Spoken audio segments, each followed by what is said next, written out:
भारत जगातल्या मोठे भूखंड लाभलेल्या देशांपैकी एक देश। भारताचा नकाशाही तेवढाच मोठा। अगदी जेव्हापासून आपला भूगोलाच्या पुस्तकाशी संबंध आलेला असतो तेव्हापासून हा नकाशा बघण्यात आणि अभ्यासण्यात असतो। पण तुम्ही भारताचा नकाशा बघताना कधी एका गोष्टीकडे लक्ष दिले का?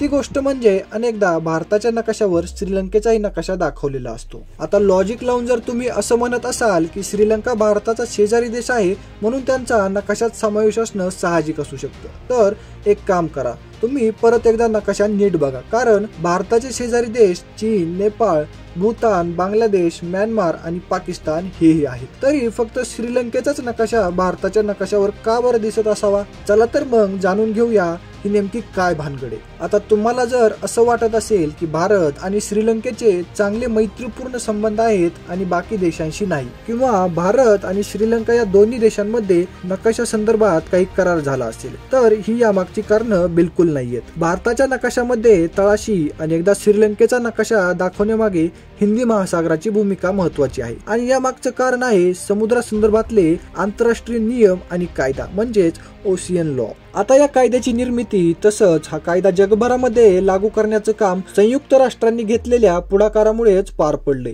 1956 मध्ये संयुक्त राष्ट्र संघामध्ये United Nations Convention on the Law of the Sea या बैठकीचं आयोजन करण्यात आलं होतं। हा कायदा बनवण्यासाठीची ही पहिली बैठक होती। या संमेलनामध्ये ज्या चर्चा झाल्या आणि जी मतं मांडली गेली त्याचा अभ्यास करून 1958 साली अहवाल सादर करण्यात आला। समुद्रांमधल्या सीमा आणि निर्बंधांबद्दल जगभरातल्या देशांचं एकमत असावं या हेतूने हा कायदा बनवण्यात आला होता। त्यानंतर 1982 साली 3 वेगवेगळ्या संमेलनांचं आयोजन करण्यात आलं आणि समुद्रांमधल्या सीमा संदर्भातल्या कायद्यांना मान्यता देण्यात आली। आता या कायद्यात नेमकं काय आहे ते जाणून घेऊया। या कायद्यानुसार असं निश्चित करण्यात आलं होतं की सागरी किनारपट्टी असणाऱ्या देशांना समुद्र किनाऱ्यापासून त्या देशांची बेसलाईन ही 200 नॉटिकल माईल इतकी असेल, तर या बेसलाईनच्या आतल्या भागामध्ये येणारी बेट आणि भौगोलिक ठिकाणं देशाच्या नकाशामध्ये दाखवणं बंधनकारक असेल। अगदी सोप्या शब्दांमध्ये सांगायचं झालं तर कुठलाही देश समुद्राच्या किनाऱ्यावर असेल तर अशा स्थितीत त्या देशाला त्याच्या नकाशामध्ये त्याच्या सीमेपासून 200 नॉटिकल माईल दरम्यान येणारं क्षेत्र दाखवणं या कायद्यानुसार अनिवार्य आहे। 1 नॉटिकल माईल म्हणजेच 1.824 किलोमीटर। या हिशोबाने 200 नॉटिकल माईल जर किलोमीटर मध्ये मोजलं